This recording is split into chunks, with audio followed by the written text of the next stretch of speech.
Good evening, sociology student. In this clip, we are going to discuss the long question answers of chapter structural change, which will be a part of your final examination of sociology.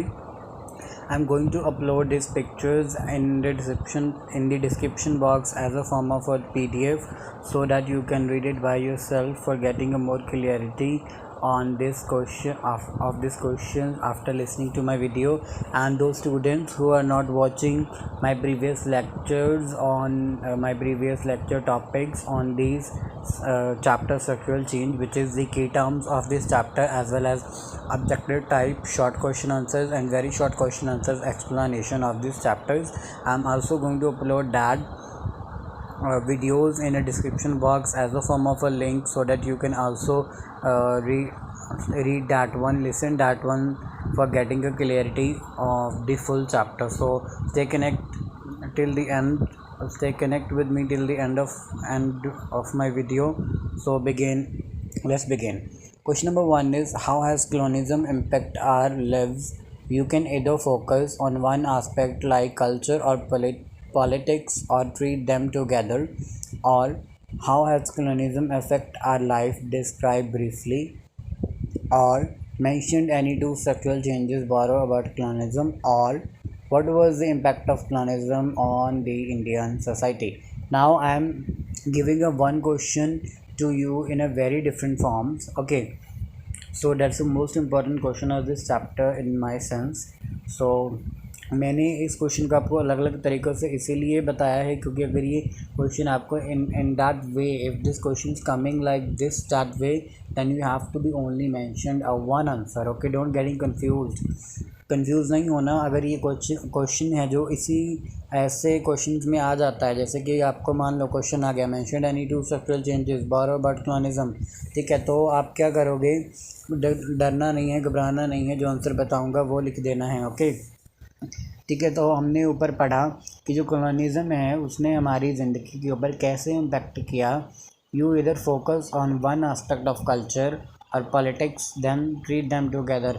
ठीक है, आपको culture और politics के एक focus करना है, ठीक है, उन दोनों के एस्पेक्ट्स पे कि कैसे कॉलोनिज्म ने कल्चर और पॉलिटिकल एस्पेक्ट में चेंजेस लाए. उसके बाद हमें एक साथ उन्हें ट्रीट करना है, एक साथ लिखना है उन्हें कंबाइन करके. ओके, जो अगला क्वेश्चन है इसी का वो है, how has colonialism impact our life? Describe briefly. Colonialism ने हमारी ज़िंदगी के ऊपर कैसे अफेक्ट किया है, उसे डिस्क्राइब करना है हमें ब्रीफली. ओके, इसी का नेक्स्ट क्वेश्चन है, mention any two structural changes brought about colonialism. कोई दो ऐसे चेंजेस बताइए जो स्ट्रक्चरल चेंज आए हैं हमारे स्ट्रक्चर में कॉलोनिज्म की वजह से. ओके, जो नेक्स्ट क्वेश्चन है वो भी इसी का है, वो है, what was the impact of colonialism on Indian society? जो इंडिया की सोसाइटी है उस पर कॉलोनिज्म का किस तरह इम्पैक्ट पड़ा है. Now the answer of these 1 2 3 4 and 4 questions. Now I'm giving the answer of these 4 questions, which is question number 1 of your. आपका ये पहला क्वेश्चन है जो मैंने 4 तरीक़ों से आपको बताया है. तो answer of this question, firstly you have to be mention the meaning of colonialism, definition of colonialism की आप डेफिनेशन बताओगे सबसे पहले. इस आंसर को स्टार्ट करने का जो तरीका है वो ये है, आपको कॉलोनिज्म की डेफिनेशन बतानी होगी, जो ये है, it simply means establishment of rules on other country bye a dominant country and using it resource for their on economic growth. Means कि जब जो डेवलप्ड कंट्री है, जो डोमिनेंट कंट्री है, वो इस्टेब्लिशमेंट करे अपने रूल्स की, दूसरी जो अनडेवलप्ड कंट्री है उस पर अपने इस्टेब्लिशमेंट करे और उनके रिसोर्स को यूज़ करके अपनी इकनॉमिक की जो ग्रोथ है वो करे, वो कॉलोनिज्म कहलाती है. Now to promote urbanization, colonialism borrow about a social, economic and political influence on Indian society. मतलब यहाँ पे जैसे ऊपर हमने पढ़ा कि ये रीज़न बताओ कि क्या कल्चरल पॉलिटिकल रीजंस हमारे आए थे, क्या है वो स्ट्रक्चरल चेंज क्या किया था उन्होंने हमारी सोसाइटी पे. तो अर्बनाइजेशन को बढ़ाने के लिए कॉलोनिज्म हमारी इंडियन सोसाइटी में सोशल, इकोनॉमिक और पॉलिटिकल एस्पेक्ट्स पे चेंजेस किए. तो firstly we are going to discuss the changes in social aspect, जो इस तरह हैं. Western education, point number 1 western education. Point number 2 school uniforms with tie. Point number 3 eating of bread, cutlet etcetera. Point number 4 is migration of labor to tea plantation and other colonial areas. Point number 5 is declining of old urban centers. Point number 6 is Indian state lost their code, ancients, etc. Point number 7 village craft traditional material declining. Point number 8 new social group emerge. Okay अभी मैं आपको explain करता हूँ। ऊपर हमने पढ़ा कि कॉलोनिज़म क्या है। जब भी कंट्री दूसरी कंट्री पे रूल करती है तो वो कॉलोनिज़म कहलाती है और उसके रिसोर्स को यूज़ करके अपनी इकोनॉमी की ग्रोथ करती है, ठीक है। उसके बाद हमने पढ़ा कि अर्बनाइजेशन को प्रमोट करने के लिए कॉलोनिज़म ने सोशल, इकोनॉमिकल और पॉलिटिकल जो एस्पेक्ट्स थे उनमें चेंजेस लेके आए। सोशल जो हमारे एस्पेक्ट था उसमें उन्होंने वेस्टर्न एजुकेशन लेके आए, ठीक है। वेस्टर्न एजुकेशन लेके आए जिसकी वजह से क्या आपके स्कूल्स में यूनिफॉर्म विद टाई आ गई, ठीक है। हम अभी टाई लगाते हैं जैसे स्कूल्स में, तो वो चीज़ वेस्टर्न एजुकेशन में इंक्लूड होती है ना। हम क्या करते हैं, हम ईटिंग करते हैं, जब हम खाते हैं तब हम क्या खाते हैं, ब्रेड और कटलेट्स खाते हैं। उसके बाद माइग्रेशन होनी शुरू हो गई लोगों की टी प्लांटेशन के लिए फॉर अदर कॉलोनियल एरियाज़ में, ठीक है। मतलब कि जब जो झारखंड के लोग हैं वो असम की ओर माइग्रेट होना शुरू हो गए for working in the tea plantation field. जब असम के मतलब कि झारखंड के लोग असम में जाना शुरू हो गए टी प्लांटेशन फील्ड में वर्क करने के लिए, और कुछ लोग थे जो वो कॉलोनियल एरियाज़ हैं, जो और कॉलोनियल एरियाज़ है वहाँ पे जाके माइग्रेट हो गए। आगे हमने देखा कि declining of old urban centres, जो अर्बन सेंटर्स थे ओल्ड थे वो और मतलब डिक्लाइन, ओल्ड अर्बन सेंटर में डिक्लाइनिंग गिरना, वो और गिरना शुरू हो गए। उसके बाद हमने देखें कि इंडियन स्टेट लॉस दे कोड्स, आर्टिशंस एक्सेट्रा, मतलब कि जो इंडियन स्टेट थी उन्होंने अपनी कोड को लॉस्ट कर दिया। Now our parliamentary system, our legal system is designed same as the British model. हमारा जो पार्लियामेंट्री सिस्टम है, हमारे जो ब्रिटिश मॉडल्स हैं वो अभी क्या है, वो डिज़ाइंड हो गए हैं बिल्कुल जो थे ब्रिटिश मॉडल्स थे। हमारा पार्लियामेंट्री सिस्टम बिल्कुल वैसा डिज़ाइंड हो चुका है। तो ये रीज़न था, जो इंडिया थी उन्होंने अपने कोर्ट्स भी खो दिए, वो भी अभी ब्रिटिश मॉडल की जैसे डिज़ाइंड हो चुके हैं। आर्टिशंस मीन्स की जो बिल्डिंग्स थी वो भी ब्रिटिश मॉडल्स की तरह डेवलप्ड हो चुकी हैं। उसके बाद हमने पढ़ा कि village craft traditional material declined, means की जो जब इंडस्ट्रियलाइजेशन आया हमारी सोसाइटी में, ठीक है, जब इंडस्ट्रियलाइजेशन आया तब जो मशीन्स थी, मशीन्स आई, मशीन्स की वजह से प्रोग्रेस होना शुरू हो गई। इसकी वजह से कि जो क्राफ्ट की चीज़ें थी, जो हैंड क्राफ्ट मटेरियल थे वो बंद, मतलब कि वो ख़त्म होना शुरू हो गए। स्मॉल स्केल इंडस्ट्रीज़ फिनिश्ड होना शुरू हो गई, ये भी एक सोशल रीज़न है। आगे है न्यू सोशल ग्रुप अमर्ज होना शुरू हो गए। आगे हम पढ़ते हैं कि पॉलिटिकल एस्पेक्ट पे कॉलोनिज़म ने क्या इम्पैक्ट डाला है। तो पॉलिटिकल एस्पेक्ट से पे कॉलोनिज़म ने इम्पैक्ट डाला है भाई। Point number 1, parliamentary system, legal system, policy, administration and education based on British model. मतलब जैसे मैंने ऊपर आपको बताया कि इंडियन स्टेट ने अपनी कोर्ट और अपने स्टेशन को भी लॉस्ट करना शुरू कर दिया। अभी हमारा जो पार्लियामेंट्री सिस्टम है, हमारा जो संविधान है, हमारा जो लीगल सिस्टम है, हमारी जितनी भी पॉलिसीज़ है, हमारे जितने भी एडमिनिस्ट्रेशंस हैं, हमारे जितने भी एजुकेशन सिस्टम्स हैं, वो सभी ब्रिटिश मॉडल के ऊपर बेस्ड हो चुके हैं, ठीक है। तो ये पॉलिटिकल एस्पेक्ट में उन्होंने अटैक किया, उन्होंने ये चेंजेस ला दिए उसमें, ठीक है। On point number 2, official buildings based on British architecture. जैसे मैंने आपको ऊपर बताया कि उन्होंने सोशली क्या किया, आर्टिशंस को भी चेंज कर दिया, मतलब कि ब्रिटिश आर्किटेक्चर्स बनाने शुरू कर दिए। जैसे कि Bengal is known as the Indian Britain, Bengal को इंडिया का ब्रिटेन कहा जाता है। बंगाल पूरी तरह जो है वो ब्रिटिश मॉडल से डेवलप्ड है। एक और बात, आप ये जो सोशल इन्फ्लुएंस वाला पॉइंट है, यहाँ पे टोटल 8 पॉइंट्स है, you only need to write 5 points. आप किसी भी इन 8 पॉइंट में से किसी भी 5 पॉइंट्स को लिख सकते हो, बट ये जो पॉलिटिकल एस्पेक्ट वाला है और इकोनॉमिकल एस्पेक्ट वाला है, इसमें जितने पॉइंट है आपको वो लिखने पड़ेंगे, then you will be get a good percentile, तभी आपको गुड मार्क्स मिलेंगे इस क्वेश्चन में, ओके। तो मैं कहाँ पे था, हम बी पॉइंट पे थे पॉलिटिकल एस्पेक्ट के। तो हमें इसमें देखा कि जो ऑफिशियल बिल्डिंग्स है वो बनना शुरू हो गई। जैसे कि बंगाल पूरी तरह बंगाल को इंडिया का ब्रिटेन कहा जाता है, वो पूरी तरह ब्रिटिश मॉडल्स की बिल्डिंग है वहाँ पे। On number C, there is western education lead to raise of nationalism. Okay, जब वेस्टर्न एजुकेशन आया तब हमारे अंदर नेशनलिज्म का फीलिंग, नेशनलिज्म की जो व्यू था वो रेज होना, राइज अप होना शुरू हो गया। ओके, पॉइंट नंबर 4 क्या है, national state become the dominant political form. क्या हुआ कि जब नेशनल स्टेट्स थी वो डोमिनेंट पॉलिटिकल फॉर्म लेनी बनना धीरे धीरे शुरू हो गई। तो ये भी एक पॉलिटिकल एस्पेक्ट था जो कॉलोनियलिज्म ने अटैक किया, मतलब कि पॉलिटिकल एस्पेक्ट पे। आगे है economic aspect.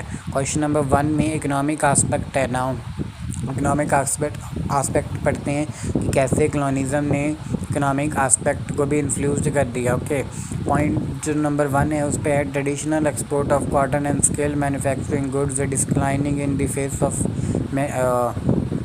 Manufacture competition. Means की जो ट्रेडिशनल एक्सपोर्ट थे कॉटन और स्किल के मैन्युफैक्चरिंग इंडस्ट्री थी वो क्या हो गई, धीरे धीरे ख़त्म होना शुरू हो गई। जिन्होंने कंपटीशन जिनको कंपटीशन फेस करने पड़े, मतलब कि ट्रेडिशनल एक्सपोर्ट जब इंडस्ट्रियलाइजेशन आया तो जो ट्रेडिशनल चीज़ें थी जैसे कि basket making things, handloom industries, small scale industries वो ख़त्म होना शुरू हो गई, जिसकी वजह से कॉटन और स्किल मैन्युफैक्चरिंग गुड्स से वो की जो डिमांड थी वो गिरना शुरू हो गई, जिसकी वजह से उन्हें कंपटीशन मिला एक पर। ठीक है। On point number 2, setup of factories for their preference of goods estate out of a native production system go back to agriculture। Means कि वो ब्रिटिश से जो अपनी फैक्ट्रीज़ को सेटअप करने लगे अपने प्रेफरेंस के अकॉर्डिंग, तो क्या किया उन्होंने, गो बैक टू एग्रीकल्चर। वो मतलब कि प्रोडक्शन उन्होंने एग्रीकल्चर पे अटैक किया। उन्होंने रूल्स बना दिए कि हम सिर्फ वही क्रॉप्स बनेंगे जो हम आपको बताएंगे। ठीक है, वही क्रॉप्स आप ग्रो करोगे जो हम आपको बताएंगे। ओके, पॉइंट नंबर 3 है cities become machinelised, factories become heavily populated. Means क्या है, अभी सिटीज़ हमें पता है कि जब इंडस्ट्रियलाइजेशन आया और अर्बनाइजेशन आया, जो सिटीज़ हो गई क्या वो उसमें मशीन्स आनी शुरू हो गई। ठीक है, तो वो मशीनलाइज्ड फैक्ट्रीज़ हो गई वहाँ पे, और जो becoming heavily populated, urban areas ज़्यादा पॉपुलेटेड हो गए जब वहाँ पे फैक्ट्रीज़ डेवलप्ड हुई। ओके, 4th पॉइंट है आपका coastal cities grew easily export and import. मतलब कि जब इकोनॉमिकली आया तो कोस्टल सिटीज़ ग्रो अप होना शुरू हो गई, जिसकी वजह से क्या हो गया कि जो इम्पोर्ट एंड एक्सपोर्ट था एक जगह से दूसरी जगह सामान का आदान प्रदान करना वो भी इजी हो गया। आगे है point number 4, planning of cities like Bombay, Bengal etcetera. जो बॉम्बे था मतलब कि उन्होंने बड़ी बड़ी सिटीज़ का प्लानिंग करना शुरू कर दिया, जैसे कि Bombay and Bengal. As I mentioned you above on a political aspect pointed Bengal is known as a Indian Britain. आपको मैंने ऊपर बताया है पॉलिटिकल एस्पेक्ट में, जैसे मैंने आपको बताया है कि बंगाल क्या है, वो इस बंगाल को इंडिया का ब्रिटेन कहा जाता है। Last point number 6 is factories named after the British. जो फैक्ट्रीज थी बड़ी बड़ी उनके नेम क्या थे, वो ब्रिटिश नेम्ड उन्हें देना शुरू कर दिया। ठीक है, तो ये सारा था जो फर्स्ट क्वेश्चन था, ये मोस्ट इम्पॉर्टेंट क्वेश्चन है। ठीक है, तो जो इसमें फर्स्ट क्वेश्चन के आंसर में जो सोशली एस्पेक्ट वाला पॉइंट है उसमें आप इन 8 पॉइंट में से 8 पॉइंट कोई मतलब कि इन 8 पॉइंट में से कोई भी 5 पॉइंट को लिख सकते हो जो भी आपको याद रह जाए। अगर आपको ये question, if you have any query in this question then reverse the video and try to listen my words properly, try to listen that question properly. Now we are going to move on the question number 2. Okay, so here is a question number 2. Industrialization and urbanization are linked process. Means अभी हमने यहाँ पे बताने कि जो industrialisation है और जो अर्बनाइजेशन है वो लिंक प्रोसेस कैसे हुआ। ठीक है, हमें उसे डिस्कशन करना है इसके ऊपर। सो आंसर है वो इस तरह है, it is true that industrialisation and urbanisation are linked process. मतलब कि ये सच है, जो इंडस्ट्रियलाइजेशन है और जो अर्बनाइजेशन है वो एक तरीके से जुड़े हुए हैं। नाउ कैसे जुड़े हुए हैं, now we are going to discuss that points. हम उन पॉइंट्स को डिस्कस करेंगे। सो है जो हमारा, उसके बाद हम लिखेंगे फर्स्ट पॉइंट के बाद सेकंड पॉइंट में हम लिखेंगे with the process of modernisation industrialisation and urbanisation also increases. मतलब कि जब जैसे जैसे मॉडर्नाइजेशन बढ़ता गया वैसे वैसे क्या हुआ, इंडस्ट्रियल और अर्बन एरिया, इंडस्ट्री और अर्बन थे वो भी बढ़ते गए। ठीक है, पॉइंट नंबर 3 में technology also develop with these and new large scale industries came into being. मतलब कि इस जो मॉडर्नाइजेशन बढ़ता गया तब इंडस्ट्रियलाइजेशन एंड अर्बनाइजेशन भी बढ़ता गया, जिसकी वजह से क्या हो कि टेक्नोलॉजी भी बहुत ही डेवलपमेंट आई, जिसकी वजह से न्यू लार्ज स्केल इंडस्ट्रीज़ थी वो बाहर वो एमर्ज होना शुरू हो गई, मतलब कि एग्जिस्टेंस में आना शुरू हो गई। ठीक है, पॉइंट नंबर 4 में हम लिखेंगे cities develop around these industries. क्या था कि जब रूरल एरिया से लोग आ रहे थे काम करने के लिए, तब जो अर्बन एरियाज थे वो डेवलप्ड हो रहे थे, तब जो ये इंडस्ट्रीज़ थे इनके पास सिटीज़ डेवलप्ड हुई। ठीक है, इन इंडस्ट्रीज़ के बाद सिटीज़ की डेवलपमेंट हो गई। पॉइंट नंबर 5 है as the industry developed rural population moved towards it to get employment in the industries. जैसे मैंने आपको बताया कि सिटीज़ को डेवलप हुई, जब इंडस्ट्रीज़ में लोग काम करने के लिए आगे रूरल एरिया के, तो वो डेवलप हो गई। तो 5th पॉइंट में हमें यही लिखना है कि जब इंडस्ट्रीज़ डेवलपमेंट हुई तब रूरल एरिया के पीपल थे जो वो माइग्रेट हो गए एम्प्लॉयमेंट के लिए फॉर इन इंडस्ट्रीज़ में। ओके, पॉइंट नंबर 6 में हम लिखेंगे in this way first of all towns came into existence in the adjoining area and then they change into cities. मतलब कि अभी जो ऊपर हमने सारे अबव पॉइंट्स पढ़े उन सब का क्या रीज़न, क्या कॉन्सिक्वेंस आया कि जो पहले थे वो पहले टाउन्स थे, पर धीरे धीरे जब वहाँ पे डेवलपमेंट होती गई तब क्या होता गया, वो लोग वो चीज़ें वो जगहें सिटीज़ में चेंज होती गई। ये हम पॉइंट 6 में लिखेंगे।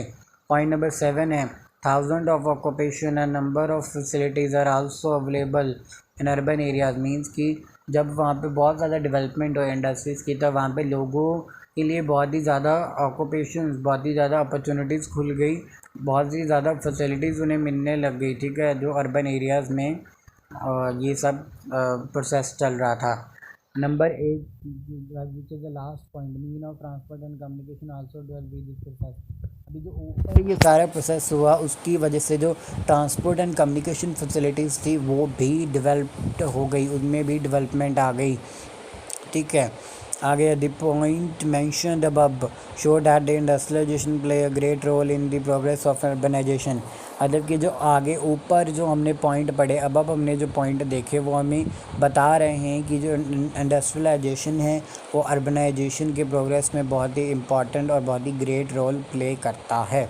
That's about your second question. ये सारा कुछ सेकंड क्वेश्चन के रिलेटेड था कि इंडस्ट्रियलाइजेशन और अर्बनाइजेशन था वो लिंक प्रोसेस हैं, और वो कैसे जब मॉडर्नाइजेशन हुआ तब इंडस्ट्रियलाइजेशन और अर्बनाइजेशन बढ़ा, जिसकी वजह से टेक्नोलॉजी की डेवलपमेंट हुई और वहाँ पे लार्ज स्केल इंडस्ट्रीज़ बढ़ी। और जहाँ पे जब इंडस्ट्रीज़ बढ़ी तब वहाँ पे सिटीज़ की डेवलपमेंट हुई, सिटीज़ उन इंडस्ट्रीज़ के पास डेवलपमेंट हुई, जिसकी वजह से क्या हो कि जब इंडस्ट्रीज डेवलप्ड हुई तब वहाँ पे रूरल पीपल थे जो वो मूव्ड हो गए अर्बन एरियाज़ की ओर। और वहाँ पे जो क्या था कि पहले वहाँ पे टाउन्स थे, पर जब रूरल एरिया के लोग वहाँ पे आना शुरू हो गए तो वो धीरे धीरे सिटीज़ में कन्वर्ट हो गए। उसके बाद ये सब होने के बाद जब वहाँ पे थाउजेंड ऑफ ऑक्यूपेशन होने लगी, वहाँ पे बहुत ज़्यादा ऑक्यूपेशन थी लोगों के लिए, बहुत ज़्यादा एम्प्लॉयमेंट थी और बहुत ही ज़्यादा फैसिलिटीज़ थी अर्बन एरियाज़ में लोगों के लिए। उसके बाद इन सब चीज़ों के बाद क्या हुआ कि mean of transport and communication में भी इम्प्रूवमेंट आई। ठीक है, तो ये सब हमें दिखाता है कि ये सारे जो पॉइंट्स हैं ये हमें बता रहे हैं कि हाँ, इंडस्ट्रियलाइजेशन अर्बनाइजेशन की ग्रोथ में बहुत ही ज़्यादा इम्पॉर्टेंट रोल प्ले करता है। Move to the question number 3 which is what is industrialisation. Industrialisation क्या है? How did British industrialisation lead to deindustrialisation and urbanisation India. मतलब कि सबसे पहले उसने पूछा कि इंडस्ट्रियलाइजेशन क्या है, उसके बाद उसने पूछा कि जो ब्रिटिश इंडस्ट्रियलाइजेशन है उसने डी इंडस्ट्रियलाइजेशन को हमारी इंडियन सोसाइटी में कैसे लाया और अर्बनाइजेशन कैसे अक्कर हुआ। मतलब कि ये क्वेश्चन बन गया। पहले उसने पूछा इंडस्ट्रियलाइजेशन क्या है, उसके बाद उसने पूछा कि जो ब्रिटिशर्स थे उन्होंने हमारी इंडियन सोसाइटी में डी इंडस्ट्रियलाइजेशन एंड अर्बनाइजेशन को कैसे लाया, तो उसके रीज़न बताने हैं। First answer of the question, firstly we are going to give the meaning of industrialisation. पहले हम इंडस्ट्रियलाइजेशन का मीनिंग देंगे तो वो क्या है? Refers to the emergency of machine production based on the use of power resources like steam and electricity. Means कि जब मशीन्स आना शुरू हो गई तब उनका जो यूज़ था, उनके जो पावर रिसोर्सेज थी, उसे इंडस्ट्रियलाइजेशन कहते हैं। जैसे कि स्टीम एंड इलेक्ट्रिसिटी, ये इंडस्ट्रियलाइजेशन का एक एग्जांपल हो गया। आगे deindustrialisation, it is a process of social and economic change caused by the removal and reduction of industries capacity or activity in a country or a region, especially of heavy industry or manufacturing industry। ठीक है, means कि जब ये क्या है, एक social और economic change है जो किसकी वजह से आया। डी इंडस्ट्रियलाइजेशन क्या है, एक सोशल और इकोनॉमिक चेंज है जो जब इंडस्ट्रीज़ जो मतलब कि रिमूवल, जब इंडस्ट्रीज़ जो मतलब कि इसमें हम स्मॉल स्केल इंडस्ट्री लेंगे, हैंडलूम इंडस्ट्रीज़ लेंगे, मतलब वो इंडस्ट्रीज़ डी इंडस्ट्रियलाइजेशन में आएंगी जिन इंडस्ट्रीज़ में हाथों से काम किया जाता था। जब इंडस्ट्रियलाइजेशन आया तब जो हैंडलूम इंडस्ट्री थी, जिन इंडस्ट्रीज़ में हाथों से काम किया जाता था, वहाँ पे क्या था, उनकी जो कैपेसिटी थी, उनकी जो पावर थी और वहाँ की जो एक्टिविटीज़ थी वो कम होना शुरू हो गई किसी हमारी कंट्री में, हमारे रीजन में। और स्पेशली क्या हुआ, हैवी मैन्युफैक्चरिंग और मैन्युफैक्चरिंग इंडस्ट्रीज़ में।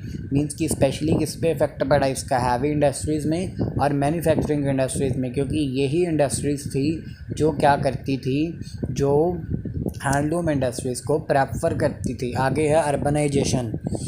Urbanisation is a process in which situation of villages change into urban areas. It means their way of living changed into the way of living of urban peoples. Means urbanization क्या है, जब जो एक गांव है उसकी, जब वो गांव है जब वो चेंज होना शुरू हो जाए अर्बन एरिया में, और जब उनके वहाँ के जो लोग हैं वो अर्बन एरिया के जो लोगों के बिहेवियर है, उनका रहने का ढंग है, वो अपनाना शुरू कर दे, तो वो अर्बनाइजेशन कहलाता है। आप सिंपली यहाँ तक समझ आ गया। पहले हमने इंडस्ट्रियलाइजेशन के बारे में लिखा कि क्या है वो, फिर हमने डी इंडस्ट्रियलाइजेशन के बारे में बताया, फिर हमने अर्बनाइजेशन के बारे में बताया। अब हम पढ़ते हैं कि how British industrialisation lead to deindustrialisation and urbanisation in India. अब हम ये पढ़ेंगे, तो ये आंसर कंटिन्यू है अभी, ठीक है। The British industrialisation lead to deindustrialisation and urbanisation in India as a gradual process in some regions. Mean अब उन्होंने बताया कि जब इंडस्ट्रियलाइजेशन आया तब उसने डी इंडस्ट्रियलाइजेशन थी, जो मतलब कि हैंडलूम इंडस्ट्रीज थी, उन्हें कैसे ख़त्म किया और अर्बनाइजेशन को कैसे इंडिया में लाया। तो उन्होंने बताया कि ये स्लो प्रोसेस है, ग्रेजुअल प्रोसेस है, जो कुछ रीजन्स में हुआ। तो पॉइंट नंबर 1 में हम पढ़ेंगे the decline of old urban centres. मतलब कि जो ओल्ड अर्बन सेंटर्स थे वो और गिरना शुरू हो गए, लाइक सूरत क्या है, सूरत एक ओल्ड अर्बन सेंटर है। While Bombay and Madras emerge as a main trading centre due to British rule.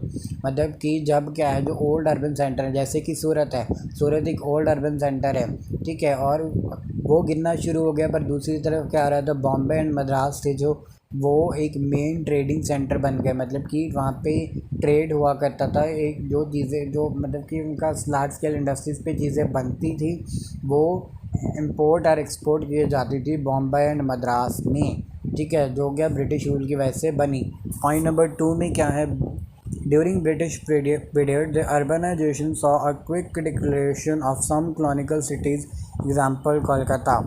जो ब्रिटिश पीरियड था, ड्यूरिंग ब्रिटिश पीरियड जो अर्बनाइजेशन था, हमने उसमें देखा कि डिक्लेरेशन आया, मतलब कि गिराव आया कुछ कॉलोनियल सिटीज़ में, जो क्या क्या थी, जो थी कोलकाता।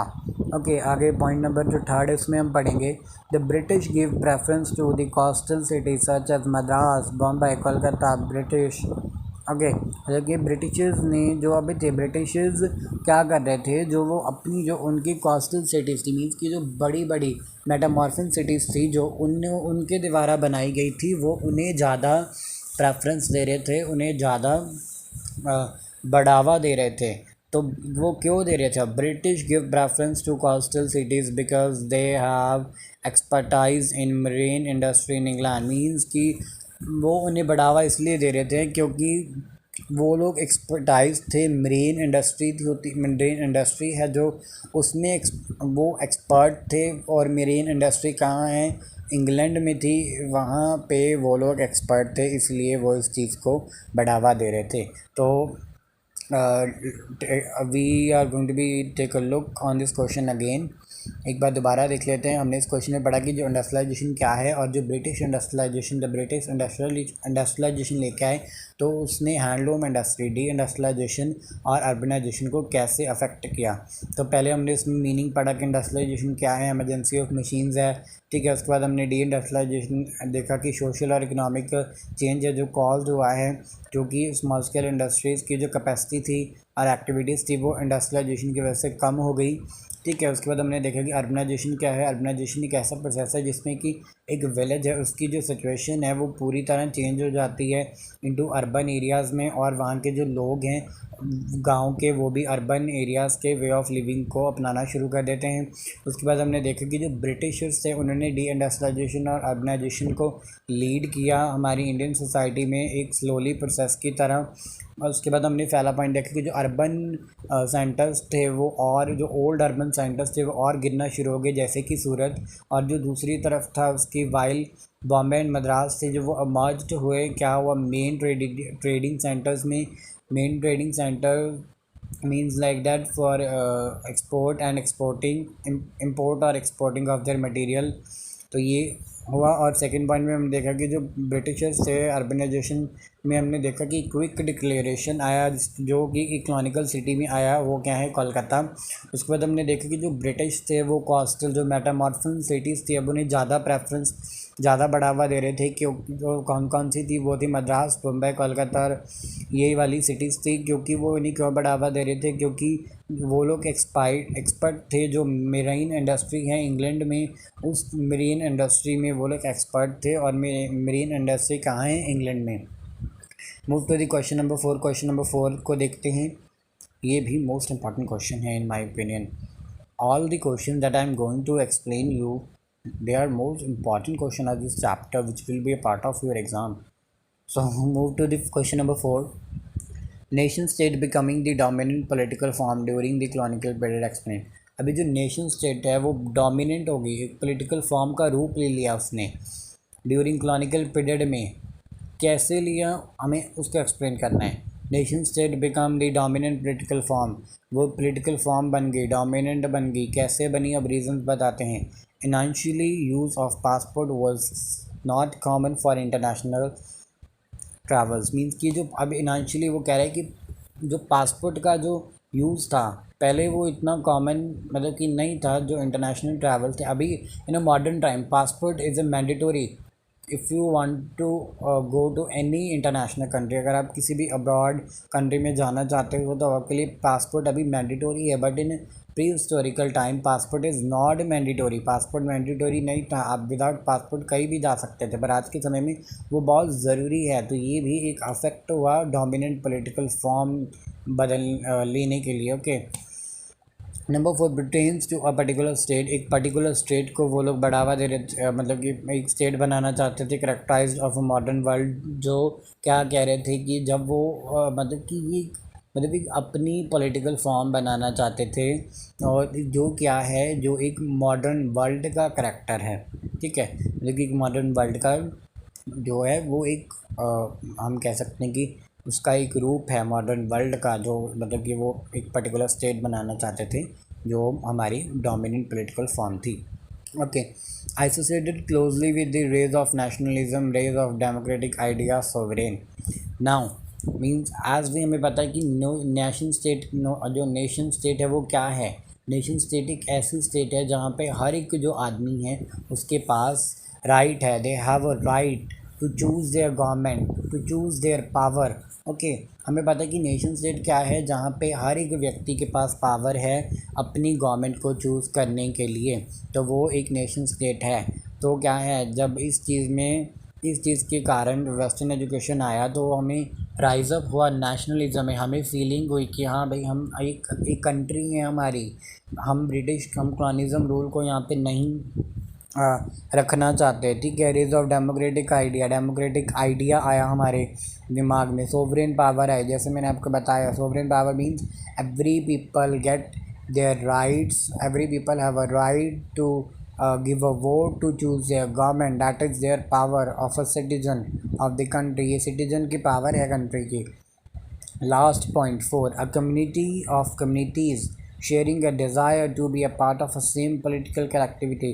अभी जो कम्युनिटीज़ हैं और उनके ऊपर जो कम्युनिटीज़ हैं, मतलब means as we know community से क्या बनती है, कम्युनिटी से नेशन बनता है और नेशन से एक स्टेट बनती है। ठीक है, अब कम्युनिटीज़ ने क्या किया कि उन्होंने डिज़ायर दिखाई और उसमें डिज़ायर क्या थी कि वो एक पॉलिटिकल एक इकट्ठी पॉलिटिकल फॉर्म बनना चाहती है।